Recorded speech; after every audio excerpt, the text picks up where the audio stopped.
অনুমতি ছাড়াই বিদেশে প্রদর্শিত হচ্ছে তুফান সিনেমা। এবার ঈদে দেশের সর্বাধিক প্রেক্ষাগৃহে মুক্তি পেয়েছে শাকিব খান অভিনীত তুফান ছবিটি। মুক্তির আগে থেকেই রায়হান রাফি পরিচালিত এই সিনেমাটি নিয়ে একের পর এক অভিযোগ উঠে। তখন অর্থ পাচারের অভিযোগও তুলেছিল এফডিসি কেন্দ্রিক 19 সংগঠনের নেতারা। এবার এই চলচ্চিত্রটি নিয়ে পাওয়া গেল নতুন অভিযোগ।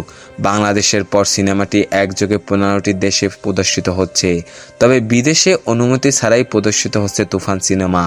গেল 28 জুন আমেরিকা, কানাডা, অস্ট্রেলিয়া, যুক্তরাজ্য, France, Belgium, Sweden, Germany, Netherlands, Spain, Portugal, Abu Dhabi, Bahrain, Qatar, ওমানের শতাধিক থিয়েটারে মুক্তি পেয়েছে তুফান।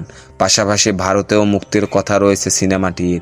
ভারতের মুক্তির জন্য অনুমতি নিল, অন্যান্য দেশের মুক্তির অনুমতি নেয়নি সংশ্লিষ্টরা।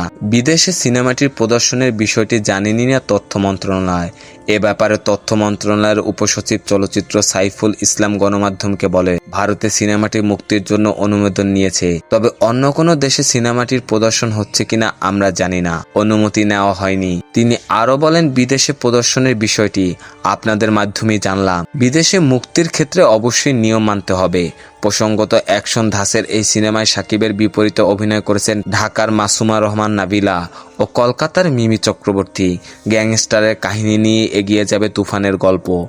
90 দশকের একজন গ্যাংস্টারের ভূমিকায় দেখা যাবে শাকিব খানকে।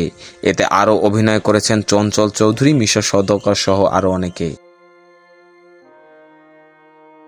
বিনোদন জগতের সকল আপডেট পেতে আমাদের ইউটিউব চ্যানেলটি সাবস্ক্রাইব এবং ফেসবুক পেজটি ফলো দিয়ে লাইক, কমেন্ট, শেয়ার করে আমাদের সাথে যুক্ত থাকুন। ধন্যবাদ।